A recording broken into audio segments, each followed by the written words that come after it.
Assalamualaikum warahmatullahi wabarakatuh.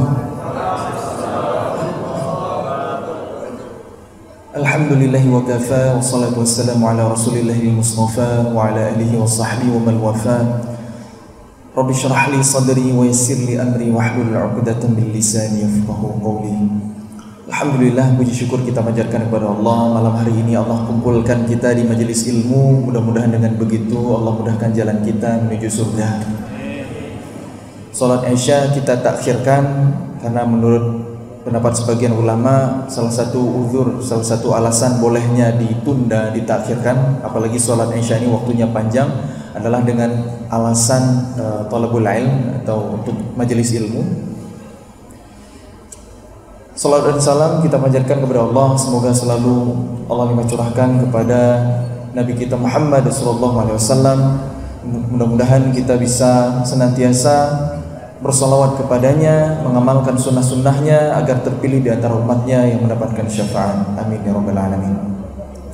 Yang saya hormati dan saya muliakan pimpinan yayasan, pengurus BKM Masjid Al-Falah, imam, khatib, muadzin, ta'mir. Yang saya hormati dan saya muliakan wakil wali kota Kota Pekanbaru, tokoh-tokoh masyarakat yang hadir, ayah bunda yang dirahmati Allah, teman-teman seperjuangan dan adik-adik semuanya yang sayang Allah.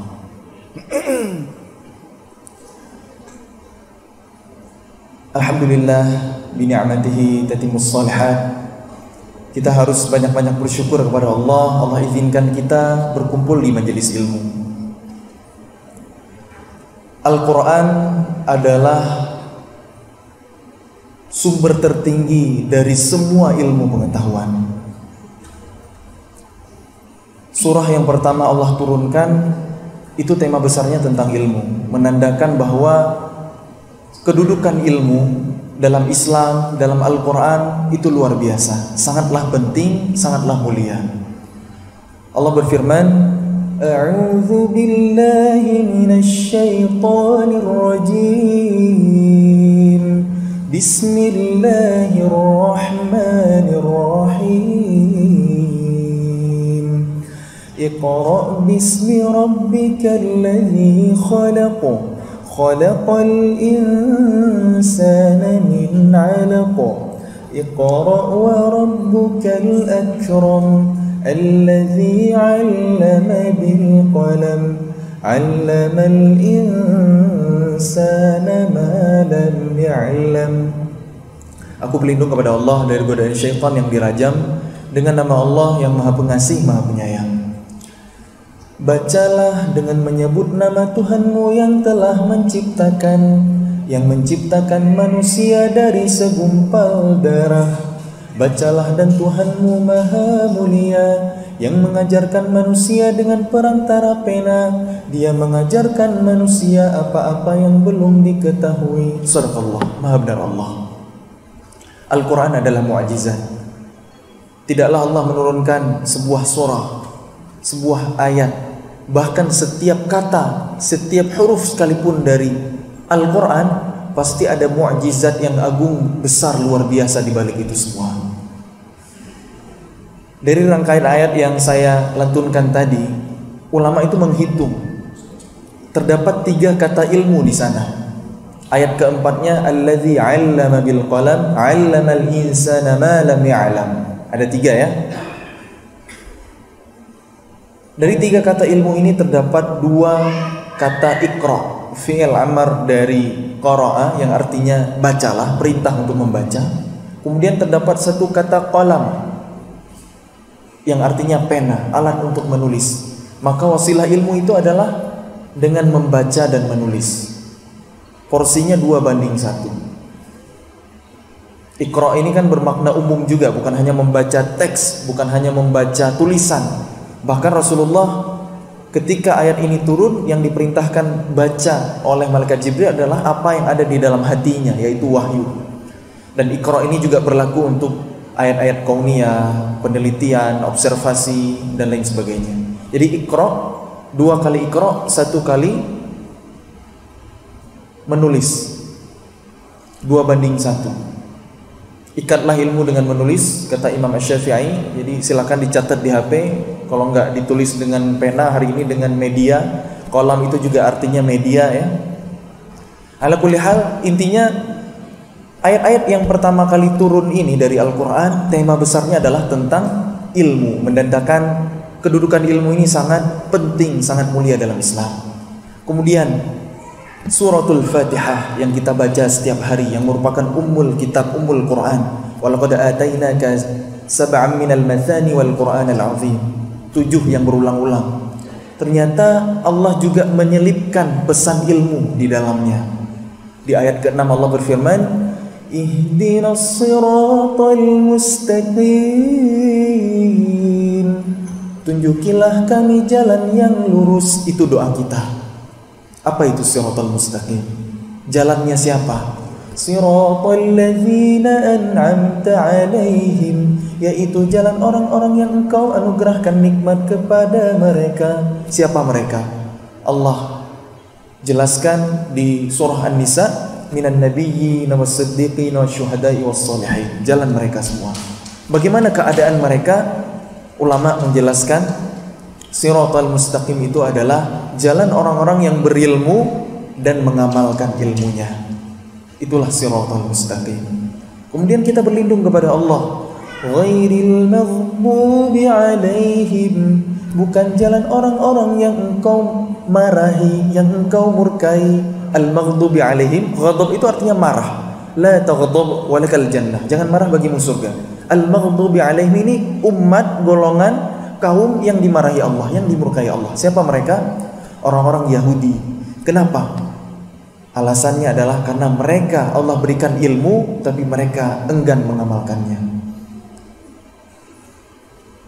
Waladhdallin, dan bukan pula jalan mereka yang sesat. Siapa ad-dhallin? Orang-orang Nasrani. Mereka beramal tapi tidak punya ilmu. Dalam surah Al-Kahfi tiap hari Jumat kita baca, wa yunziral ladzina qalu ittakhadallahu walada, untuk memperingatkan orang-orang yang mengatakan Allah itu mengambil seorang anak. Ma lahum bihi min ilm wala li abaihim, mereka tidak punya ilmu dan tidak juga nenek-nenek moyang mereka. Jadi sekali lagi surah Al-Fatihah pun punya pesan tentang ilmu, bahwa jalan yang kita tuju, yang kita mohon kepada Allah adalah siratal mustaqim, jalan orang-orang yang berilmu dan mengamalkan ilmunya. Kemudian setelah Al-Fatihah dalam urutan mushaf itu Al-Baqarah. Kisah pertama yang Allah hadirkan kepada kita dalam urutan mushaf yaitu kisah Nabiullah Adam alaihissalam. Lagi-lagi temanya adalah tentang ilmu. Mulai dari ayat 29-nya. Huwallazi khalaqa lakum ma fil ardi jami'an thumma istawa ila as-sama'i fasawwahunna sab'a samawat wa huwa bikulli syai'in 'alim. Allah membuka dengan asmanya Al-Alim, yang maha ilmu. Kemudian kalau kita teruskan ayatnya, kisahnya baru dimulai ya. Kita hitung dari ayat 29 karena ini muqaddimahnya. Jadi kisahnya baru dimulai dari ayat 30. Wa idz qala rabbuka lil malaikati inni ja'ilun fil ardi khalifah. Qalu ataj'alu fiha man yufsidu fiha wa yasfiku ad-dima' wa nahnu nusabbihu bihamdika wa nuqaddisu lak. Qala inni a'lamu ma la ta'lamun. Jadi di ayat-ayat kisah Nabiullah Adam alaihissalam ini Allah akan mengulang banyak sekali kata ilmu di sana. Tadi Al-Alim udah ya. Inni a'lamu ma la ta'lamun. Udah berapa tuh? Udah 3 ya. Kalau kita lanjutkan lagi, qalu subhanaka la ilma lana illa ma 'allamtana innaka antal alimul hakim. Ada banyak sekali pengulangan kata ilmu di sana. Dan coba teman-teman hitung, coba teman-teman tadabburi kisahnya lewat terjemah, lewat tafsir ya. Untuk menghemat waktu, sebenarnya saya pengen teman-teman menemukan sendiri supaya lebih berkesan. Karena hidayah itu dijemput. Tapi apa boleh buat, karena kita pun belum sholat Isya, langsung saya sampaikan. Ada 9 kata ilmu Allah ulang dari ayat 29 sampai ayat 39 di kisah Nabi Adam di awal Al-Baqarah. Apa hikmahnya? 9 itu adalah angka tertinggi dalam bilangan, betul ya? Bukan 10 itu 1 dan 0. 9 angka tertinggi. Begitulah Allah memuliakan ilmu dan ahli ilmu. Dan Masya Allahnya, mulai dari ayat 34, kata ilmu itu tidak muncul lagi sampai kisah ini selesai. Apa bunyi ayat 34? Wa idh qulna lil malaikati isjudu li Adama fasajadu illa iblis aba wastakbara wa kana minal kafirin. Ketika kami berfirman kepada golongan malaikat, usjudu, sujudlah kalian semuanya kepada Adam, semuanya sujud. Fasajadu illa iblis, kecuali iblis. Aba, dia menolak, enggan. Wastakbara, dia takabur, merasa diri lebih baik. Ana khairum min, khalaqtani min nar wa khalaqtahu min tin. Kau ciptakan aku dari api, kau ciptakan dia, Adam, dari tanah. Aku lebih baik dari dia. Ana khairum min wa kana minal kafirin. Dan iblis itu adalah termasuk golongan yang ingkar. Jadi semenjak iblis disebutkan, kata ilmu itu hilang. Maka ilmu Allah itu tidak layak bersanding dengan orang-orang yang punya sifat seperti sifat iblis. Aba, menolak perintah. Wastakbara, takabur. Wa kana minal kafirin. Bukan untuk itu tujuan ilmu. Kalau untuk itu, iblis itu paling berilmu. Tapi karena dia punya 3 sifat itu, maka ilmunya bukan dari sisi Allah. Terus ilmu yang dari sisi Allah itu ilmu yang seperti apa? Allah berfirman, innama yakhshallaha min ibadihil ulama. Sesungguhnya hamba-hamba Allah yang paling takut kepada Allah adalah mereka al-ulama, para ahli ilmu.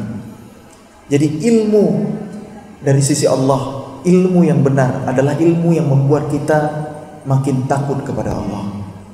Kalau ada ilmu, kita belajar sesuatu, kok kita nggak bertambah imannya, nggak bertambah ketakutan kita kepada Allah, maka ada yang salah dengan ilmu itu, atau ada yang salah dengan niat kita mencari ilmu itu, atau ada yang salah dalam urutan kurikulumnya ketika kita menimba ilmu itu, entah kita tidak mendahulukan adabnya dan lain sebagainya. Teman-teman semuanya yang sayang Allah, ayah bunda yang dirahmati Allah, maka kita coba introspeksi diri hari ini. Kita sudah belajar ilmu manapun, di bangku sekolah, di bangku kuliah, fisika, kimia, matematika, biologi, berapa persen hari ini yang kita amalkan, yang kita aplikasikan dalam kehidupan? Sudahkah ilmu-ilmu yang dulu kita pelajari di bangku sekolah membuat iman kita bertambah, makin takut kepada Allah? Atau hari ini hanya jadi sesuatu yang mubazir, menguap begitu saja, hilang begitu saja? Kita belajar sekedar untuk bisa jawab ujian, kita belajar sekedar untuk bisa naik kelas, kita belajar untuk selembar ijazah, yang ijazah itu kita gunakan untuk mencari pekerjaan. Bagi sebagian kita, pekerjaan itu menghasilkan kita uang untuk mencukupi kebutuhan duniawi kita. Jadi ilmu untuk dunia, maka gak heran kalau ilmu kita hari ini jauh dari kata keberkahan. Kenapa? Ya karena ilmu kita tidak menghadirkan rasa takut kepada Allah, dan tujuan ilmu kita bukan untuk mencari ridha Allah, bukan untuk kepentingan akhirat. Kita boleh jujur dengan diri sendiri. Itu tidak terjadi di zaman keemasan Islam dulu. Itu sebabnya kenapa ilmu-ilmu ulama terdahulu itu berkah sampai hari ini. Bukan hanya di bidang agama, bukan hanya di bidang Al-Quran, bukan hanya di bidang hadis, bahkan di bidang sains sekalipun. Ilmu cendekiawan muslim, ulama-ulama Islam dulu di bidang umum, di bidang sains, di bidang eksak, masih berkah, masih diaplikasikan sampai hari ini. Boleh cek, kita pakai handphone. Handphone ini teknologi digital. Teknologi digital itu terdiri dari coding, algoritma. Algoritma itu aljabar, dari ilmu matematika. Siapa yang menemukannya? Muhammad bin Musa al-Khwarizmi. Siapa dia? Ilmuwan Islam, ahlul Quran, ahli agama. Dalam tradisi al-ilmiyah Islamiyah, mustahil ilmu umum dipelajari kalau ilmu agamanya belum selesai. Jadi kalau hari ini kita dengan tren tahfidzul Quran, Masya Allah, di zaman peradaban Islam berjaya dulu, itu udah selesai. Masa kecil anak-anak itu udah dididik di rumah-rumah mereka oleh orang-orang tua mereka yang ahlul Quran, udah dididik iman, udah dididik tauhid. Baru kemudian diserahkan kepada ulama, ke lembaga pendidikan, kutab, madrasah. Jadi ada urutannya, iman sebelum Quran, adab sebelum ilmu, ilmu sebelum amal. Itu rahasia kehebatan peradaban Islam. Hari ini kita kagum dengan ilmu sains, dengan ilmu umum. Para orang tua kalau punya anak pinter, ini anak saya yang ini jadi dokter deh, yang ini jadi arsitek deh, oh yang ini nurusin ayahnya jadi ahli apa misalnya. Jarang sekali yang memikirkan, ini anak saya yang satu ini pinter sekali, harus jadi ulama yang mujaddid di tengah umat. Itu masih jarang orang tua yang seperti itu. Kalau udah banyak, harusnya kita udah menyaksikan kebangkitan peradaban Islam. Sayangnya masih sedikit. Giliran ada anak nakal nggak bisa diatur, itu karena kesalahan orang tuanya juga, abai dalam pendidikan. Dikirim ke pesantren buat direhab. Ini kan ironi ya. Tapi kalau hari ini orang tua udah berbondong-bondong pengen nyokolahin anaknya di lembaga pendidikan Islam, udah sadar pengen menjadikan anak-anaknya hamilul Quran, hafizul Quran. Alhamdulillah, mudah-mudahan ini adalah tanda-tanda kebangkitan. Kita patut bersyukur, tapi di lain hal juga harus hati-hati. Karena iblis selalu menunggu di perempatan jalan untuk membelokkan niat hijrah kita. Perlu berhati-hati. Ayah bunda semuanya yang disayang Allah, kalau kita bandingkan peradaban hari ini yang katanya teknologi canggih, industri 5.0, 4.0, dengan zaman keemasan peradaban Islam dulu jauh. Hari ini teknologi canggih, instrumen kehidupan manusia mudah. Tapi coba lihat kualitas manusianya, kecerdasan SDM-nya, atau kesejahteraan masyarakatnya. Nggak ada bandingannya dengan zaman keemasan peradaban Islam dulu. Waktu jadi khatib Jumat kemarin saya sampaikan di zaman Khalifah Umar bin Abdul Aziz umpamanya, waktu daulah Bani Umayyah memimpin hanya 29 bulan, tidak ada mustahik zakat. Bahkan ada divisi khusus dari negara untuk sweeping ke rakyat-rakyatnya, siapa yang punya hutang dilunasin pakai Baitul Mal, siapa yang mau nikah nggak punya mahar, nggak cukup bekal modal untuk resepsi, difasilitasin sama negara. Bahkan di musim dingin ditebar biji-bijian ke alam-alam bebas agar tidak ada orang yang berkata ada seekor burung mati di negeri kaum muslimin. Itu kualitas peradaban dulu, yang pemimpinnya ahlul Quran, yang masyarakatnya ahlul Quran, yang ahli ilmu. Kita rindu dengan peradaban yang seperti itu. Maka kita bandingkan dengan peradaban hari ini yang katanya teknologi canggih, bumi bolong-bolong. Saya begitu landing di Kalimantan ya, saya lihat banyak sekali danau-danau, tapi nggak ada kehidupan di sekitarnya. Bekas tambang, bekas batu bara, nggak bisa dipakai juga untuk perikanan karena tercemar dengan logam berat, timbal, merkuri, menelan korban jiwa, terus mencemari lingkungan dan bikin penyakit macam-macam ya. Anak kecil lahir autis dan lain sebagainya. Itu ulah manusia hari ini. Bumi rusak, padahal teknologi canggih, ilmu katanya peradaban maju. Tapi kok begini bumi kita? Tumbuh-tumbuhan juga rusak. Zaman dulu petani begitu panen sepertiga untuk dimakan sendiri, sepertiga bisa dijual, sepertiga untuk ditanam kembali. Hari ini nggak bisa, bibit harus beli terus. Begitu ditanam, ditungguin panen, diambil bibitnya, ditanam kembali, nggak bisa tumbuh, atau ketika tumbuh hasilnya jelek. Rekayasa genetika, ulah teknologi. Apakah ini yang dinamakan kemaslahatan?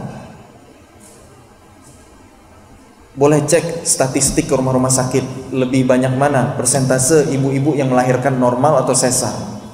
Saya nggak tahu kalau di Pekanbaru. Jadi bumi ini rusak. Berbeda sekali ketika dulu muslimin yang memimpin bumi ini.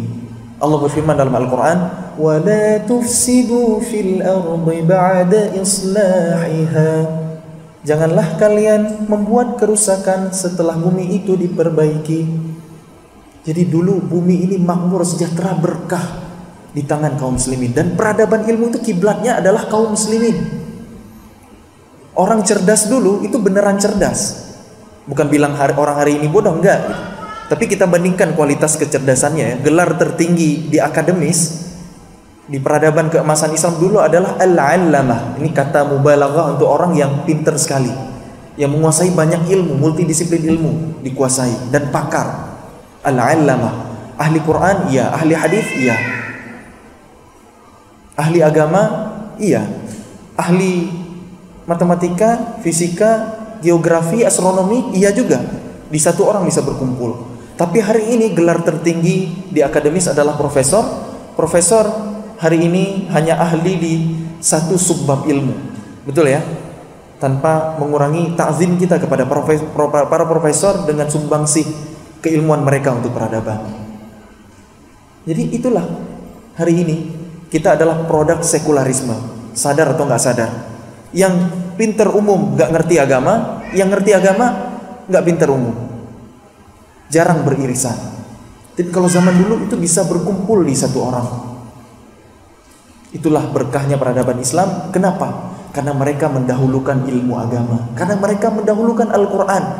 Jadi jangan kira hari ini ketika kita punya program mencetak 1 juta penghafal Quran, cita-cita kita menjadi hafizul Quran, hamilul Quran, itu bukan tujuan akhir. Itu baru awal sekali dalam peradaban Islam. Paling awal, paling dasar. Kita hari ini udah belajar macam-macam, Qurannya belakangan, makanya wajar ilmu digunakan untuk merusak. Dulu peradaban Eropa yang kita kagumi hari ini, yang kita anggap lebih maju daripada kita, yang mengendalikan dunia hari ini, tidak ada apa-apanya dibandingkan dengan peradaban kaum muslimin.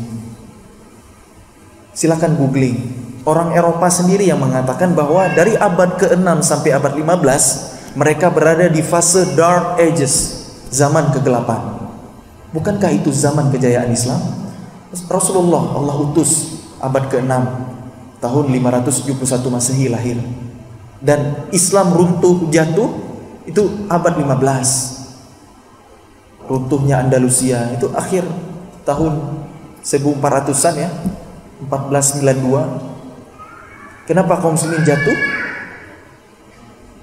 Sebabnya adalah karena mereka meninggalkan kitab sucinya, meninggalkan Al-Quran. Kemudian di antara yang lain muncul penyakit al-wahan di tengah-tengah masyarakat. Hubbud dunya wa karahiyatul maut, cinta dunia takut mati. Kemudian perpecahan, sulit untuk bersatu karena perbedaan-perbedaan pendapat yang padahal itu hanya furu'iyah, bukan usul. Jadi kalau hari ini kaum muslimin belum selesai dengan 3 hal ini, belum bisa bangkit, belum bisa menang peradaban. Nah, kita lihat sumbangsih lain peradaban Islam untuk ilmu pengetahuan yang masih digunakan sampai hari ini. Tadi saya sebutkan satu matematika, aljabar karya Al-Khwarizmi masih digunakan sampai hari ini. Masalahnya, penemuan-penemuan di bidang ilmu pengetahuan hari ini kita tahunya orang-orang Eropa yang banyak menemukan. Padahal tokoh-tokoh muslimin jauh lebih dulu meneliti, jauh lebih dulu memikirkannya. Peradaban Eropa hanya meneruskan, hanya melanjutkan, dan mereka mengklaim bahwa itu adalah karya mereka.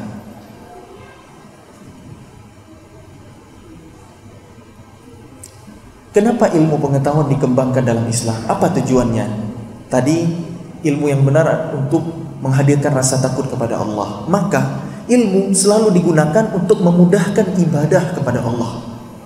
Catat ya, ilmu selalu digunakan untuk memudahkan ibadah kepada Allah. Matematika, mengurus harta baitul mal, membayar zakat, menghitung potensi wakaf dan lain sebagainya, pakai matematika. Di bidang kedokteran, ada Ibnu Nafis, ada Az-Zahrawi yang menemukan 200 jenis alat bedah.